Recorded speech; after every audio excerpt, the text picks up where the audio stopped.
Hello dear learner. पिछले video में हमने सिंपल इंटरेस्ट क्या होता है इसके कॉन्सेप्ट को समझा कि किस तरह हम अपने जमाशुदा पैसे को बैंक में डालकर इंटरेस्ट कमा सकते हैं। इसी तरह बैंक हमारे जमा किए हुए पैसों को दूसरे कस्टमर को एज ए लोन प्रोवाइड करके इंटरेस्ट कमाते हैं। अगर आपने ये वीडियो नहीं देखा तो मैंने इस वीडियो का लिंक इस वीडियो के डिस्क्रिप्शन बॉक्स में दे दिया है। इस वीडियो को आप देख सकते हैं। इसके साथ अगर आपने हमारे चैनल को अभी तक सब्सक्राइब नहीं किया तो हमारे चैनल को सब्सक्राइब करें ताकि इसी तरह के इंफॉर्मेटिव वीडियो से आप अवेयर हो सके। अब आइए हम आपके मैथ के सिलेबस के एक्सरसाइज नंबर 2 के सिंपल इंटरेस्ट के क्वेश्चन नंबर 2, 3 और 4 को सॉल्व करते हैं। तो क्वेश्चन नंबर 1 है, two friends together took a loan amount of ₹15,000 to run a business from a bank at the rate of simple interest of 12% per annum. Let us write by calculating the interest they have to pay after 4 years. तो दो दोस्तों ने एक business को करने के लिए bank से 15,000 का लोन लिया। कितने इंटरेस्ट पे? 12% पर एनम, यानी हर साल उन लोगों को 15,000 का 12% रिटर्न करना है। और ये रिटर्न कब करेंगे? वो लोग 4 साल पे रिटर्न करेंगे। तो यहाँ पे देखिए जो सर्कल हो रहा है 15,000 जो उन लोगों ने लोन लिया, तो जो लोन लिया है वो हो गया उन लोगों का प्रिंसिपल। इसके साथ रेट, यानी कि कितने रेट पर उन लोगों ने लोन लिया है, वो हो गया 12%।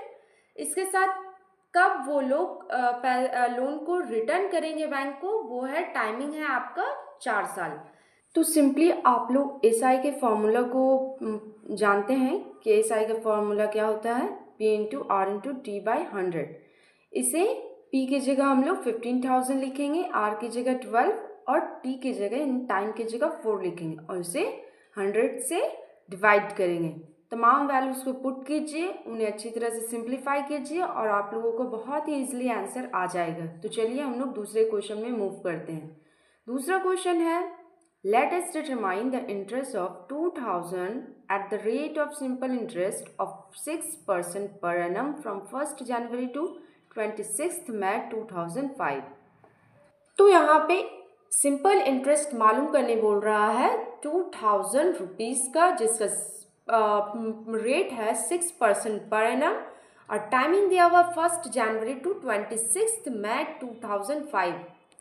तो आइए इसे सॉल्व करते हैं बिल्कुल इजी वे में। तो जैसा कि हम लोगों को दिख रहा है कि यहाँ पे एसआई मालूम करने बोल रहा है, तो हम लोगों को पहले फॉर्मूला को याद रखना है। बिल्कुल फॉर्मूला को आप लोग रट लें, P into R into T by 100, ठीक है। उसके बाद हम लोग क्वेश्चन को बहुत ही ध्यान से पढ़ना है कि प्रिंसिपल कितना है। प्रिंसिपल है हमारा 2,000, रेट है वो है 6% जो मैंने सर्कल किया है। उसके साथ आप लोगों को टाइमिंग है 1 जनवरी टू 26 मई 2005। तो यहाँ पे सिंपल इंटरेस्ट मालूम करने के लिए कहा गया है कितने रुपीज़ के, 2,000 रुपीज़ और रेट है 6% पर एनम और टाइमिंग जो दिया है वो है 1 जनवरी से 26 मई 2005। तो यहाँ पे हम लोगों को टाइमिंग को थोड़ा सा सिंप्लीफाई करना पड़ेगा। यहाँ पे ये जो है ये टाइमिंग 1 जनवरी से लेकर 26 मई के दरमियान कितने दिन गुजरे हैं, कितने दिन यहाँ पर हुए हैं इन मंथ के दौरान। तो यहाँ पे हम लोगों को क्या करना है कि 1 जनवरी यानी कि जनवरी का पूरा जो मंथ है उसमें कितने दिन है उसे काउंट करना है। उसके बाद फरवरी में कितने दिन होते हैं उसे काउंट करना है। उसके बाद मार्च में, अप्रैल में और मई, यानी मई का कितना दिया 26, यानी सिर्फ 26 तक ही हम लोग को यहाँ पर डे को काउंट करना है। तो यहाँ पे देखिए जनवरी में कितने दिन होते हैं 31 डेज। इसके साथ आप लोगों का फरवरी में डेज होते हैं या तो 28 या तो 29। ये डिपेंड करता है कि ईयर कौन सा है, लीप ईयर है या नॉर्मल ईयर है।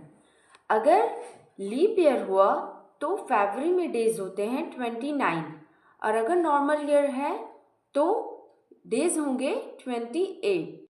लीप ईयर हर 4 साल के बाद आता है और लीप ईयर हमेशा 4 के टेबल से डिवाइड हो जाता है। जैसे 2020, 2012, 2016, ये अगर हम देखें तो ये तमाम जो ईयर है वो 4 से डिवाइड हो जाएंगे। आप लोग सॉल्व कीजिएगा, आप लोगों को दिखेगा ये पूरी तरह से 4 के टेबल से कट हो जाएगा। तो जो ईयर 4 के टेबल से कट हो जाता है वो लीप ईयर कहलाता है। तो और ये एक दूसरी बात कि ये हर 4 साल के बाद आता है। तो अब हमें ये बताइए 2025 क्या एक लीप ईयर है जो अभी चल रहा है? इसके बाद अब लीप ईयर कब आएगा?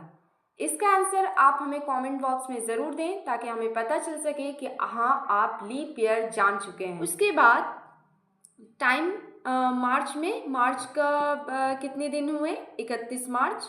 उसके बाद अप्रैल में 30 दिन और मई का 26 डेज लेना है। तो तमाम डेज जैसे कि जनवरी में 31, 2005 एक लीप ईयर नहीं है तो उसमें डेज कितने हो जाएंगे? 28। मार्च के कितने दिन लिए हैं? 31 दिन। उसके बाद अप्रैल के 30 और मई का 26। अब ये तमाम को हम लोग को जोड़ लेना है और जोड़ के हम लोगों का आएगा 146। उसके बाद कितने डेज हुए हैं टोटल? 146, यानी 1 जनवरी से 26 मई तक हम लोगों का डेज हुआ है 146। उसके बाद हम लोगों को इसे ईयर में कन्वर्ट करना होता है। तो 1 ईयर में हम लोगों का कितने दिन होते हैं? 365। अगर ये लीप ईयर नहीं है और लीप ईयर होगा तो यहाँ पे डेज 1 डेज एक्स्ट्रा हो जाता है, 366 हो जाता है। तो 146 को डेज को हम लोग ईयर में कन्वर्ट करते हैं। इसे कन्वर्ट करने के लिए 365 डेज से डिवाइड करना पड़ता है इसे। तो देखिए अब आप लोगों का है 146 और नीचे में है 365। तो इसे हम लोग किस तरह से इजी तरीके से हम लोग इसे सिंप्लीफाई कर सकते हैं? तो यहाँ पे हम लोगों को क्या करना पड़ता है? 146 और 365 का HCF ले लेंगे तो हम लोगों को इसे कट करना बहुत ही इजी हो जाएगा। तो यहाँ पे HCF यानी कि हाईएस्ट कॉमन फैक्टर, यानी 146 और 365 का फैक्टर्स क्या क्या होता है, यानी कि किन किन टेबल से ये पूरी तरह से सिंप्लीफाई हो जाएगा। तो आइए पहले देखते हैं 146 का फैक्टर्स क्या है।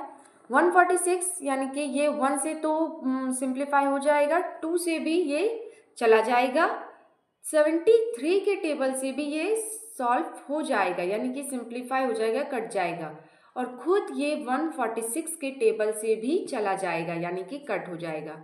उसके बाद 365 ये आप लोगों का 1 के टेबल से, 5 के टेबल से, 73 के टेबल से और 365 के टेबल से पूरी तरह से सिंप्लीफाई हो जाएगा 365।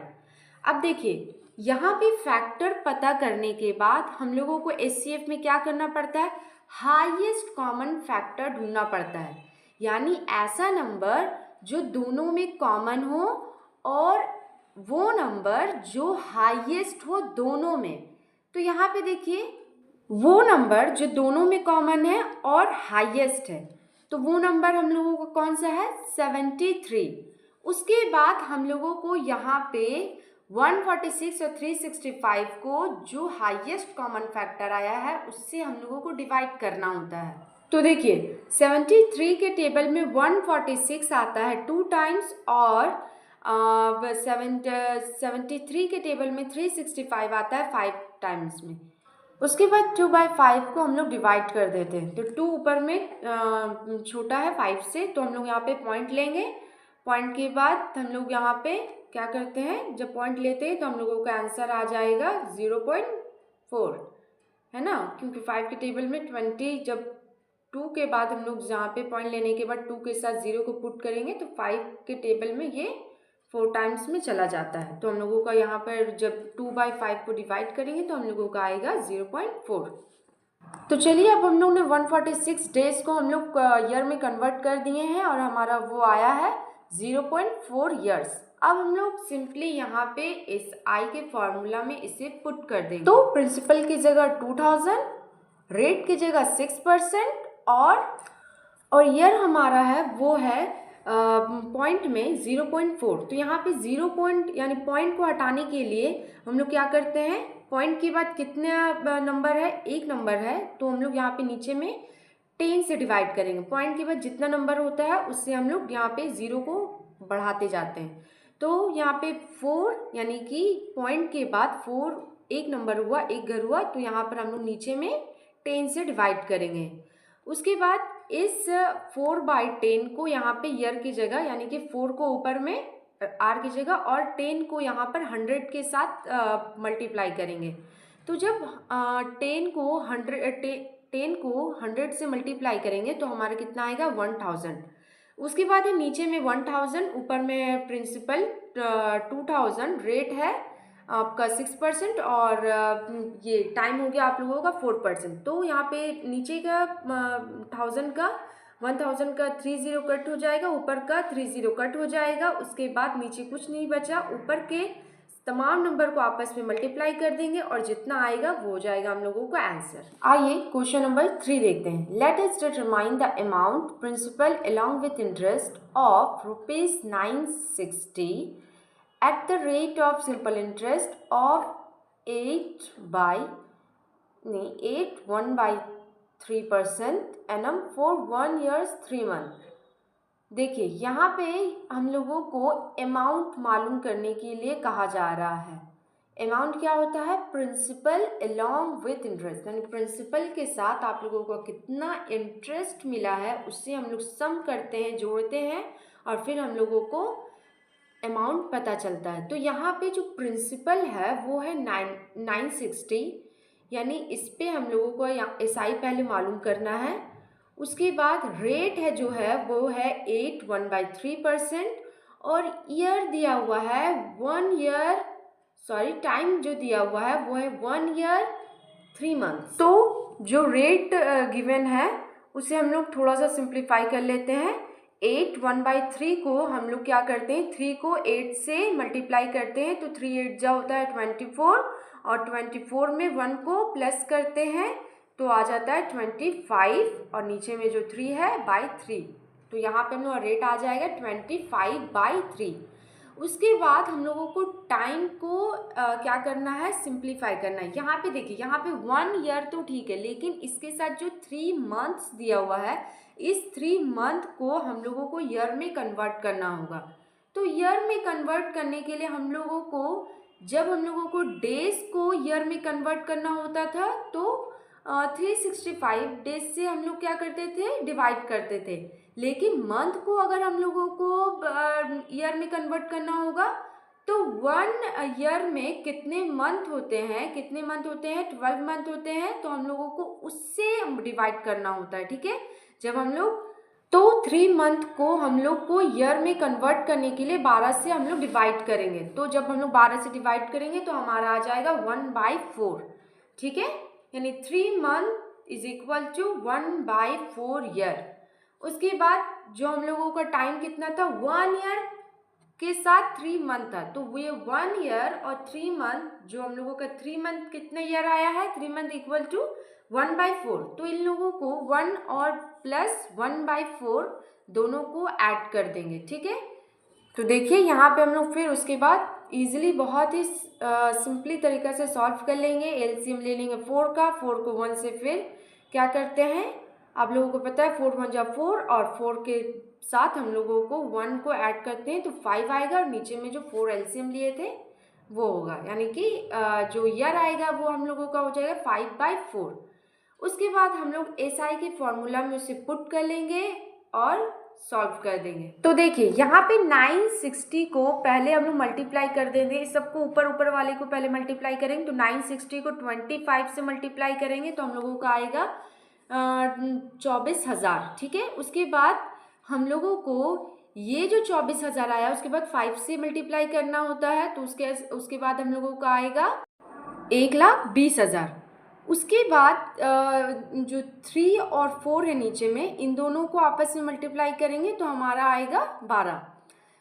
तो ये जो 12 आया है और ऊपर में जो आया था 1,20,000, उससे हम लोगों को दोनों को डिवाइड करना है। ठीक है, तो 1,20,000 को डिवाइड करेंगे 12 से तो हमारा आ जाएगा 10,000। उसके बाद 10,000 को फॉर्मूला के जो नीचे में 100 होता है उससे हम लोग डिवाइड करेंगे। तो डिवाइड क्या करेंगे कि हम लोग ऊपर के 2 ज़ीरो और नीचे के 2 ज़ीरो को काट देंगे, तो हमारा सिंपल इंटरेस्ट आ जाएगा 100। उसके बाद हम लोगों को क्वेश्चन में कहा गया था अमाउंट निकालने के लिए। तो अमाउंट का फॉर्मूला क्या होता है, P प्लस आई। तो प्रिंसिपल हम लोगों का कितना था, 960, और हमारा सिंपल इंटरेस्ट निकल के कितना आया है, 100। तो 960 में 100 को जोड़ देंगे और जितना आएगा वो हो जाएगा हमारा आंसर। तो चलिए अब क्वेश्चन नंबर 4 को सॉल्व करते हैं। उत्पल बाबू टुक a loan of ₹3,200 for 2 years from a cooperative bank for the cultivation of his land at the rate of simple interest of 6% per annum. Let us write by calculating the amount he has to repay after 2 years. यानी उत्पल बाबू ने 3200 रुपये का एक cooperative bank से loan लिया, किस लिए, खेती करने के लिए। कितने इंटरेस्ट पे, 6% पर एनम। तो यहाँ पर और यहाँ पे कितने साल के लिए लोन लिया है, वो है 2 साल। तो यहाँ पे ये बताना है कि उत्पल बाबू को जो 3200 रुपये का लोन लिया है 6% रेट पर 2 साल के लिए, तो उन्हें 2 साल के बाद कितना रिटर्न करना होगा 3200 के साथ। तो यहाँ पे जो लोन लिया गया है कितना रुपए, 3200 रुपये, ये हम लोगों का हो जाएगा प्रिंसिपल। रेट हम लोगों को गिवन है 6% और टाइमिंग भी दिया हुआ है, वो है जो कितने साल के लिए लोन लिया गया है वो है 2 साल। तो यहाँ पर सिंपल इंटरेस्ट के फॉर्मूला को लिखेंगे P into R into T by 100। Principal पता है 3200, रेट 6% और टाइम 2 साल। उसके बाद तमाम वैल्यूज़ को पुट करने के बाद फॉर्मूला का 100 नीचे में देते हैं और 2 ज़ीरो नीचे का कट करेंगे 100 का और 2 ज़ीरो 3200 का कट कर देंगे, तो नीचे में कुछ नहीं बचा, ऊपर में 32, 6 और 2, ये तीनों नंबर को सभी को आपस में मल्टीप्लाई कर देंगे। मल्टीप्लाई करने के बाद हमारा जो आएगा वो होगा 384। ये आया है हमारा सिंपल इंटरेस्ट। तो क्वेश्चन में पूछा था कि 2 साल के बाद कितना पैसा रीपे करना होगा, ठीक है, तो 3200 के साथ और कितना देना पड़ेगा। तो अमाउंट का फॉर्मूला पता है P प्लस आई, प्रिंसिपल प्लस इंटरेस्ट होता है। तो प्रिंसिपल यानी कि लोन कितना लिया गया था 3200 और इंटरेस्ट कितना आया है 2 साल पे, यानी उसके साथ 3200 के साथ देना है वो है 384, 384। दोनों को सम कर देना है, जोड़ देंगे, जोड़ के जो आएगा वो हो जाएगा अमाउंट। तो अमाउंट कितना आएगा वो है 3584, यानी कि उत्पल बाबू को 2 साल के बाद 3584 रुपये बैंक को देना पड़ेगा। ये जो एक्स्ट्रा पैसा जो दे रहे हैं वो क्या है, इंटरेस्ट है, ठीक है। आई होप आप लोगों को ये तीनों मैथ आप लोगों को समझ आ गया होगा। अगर वीडियो पसंद आया तो लाइक करें और इसे ज़्यादा से ज़्यादा शेयर करें।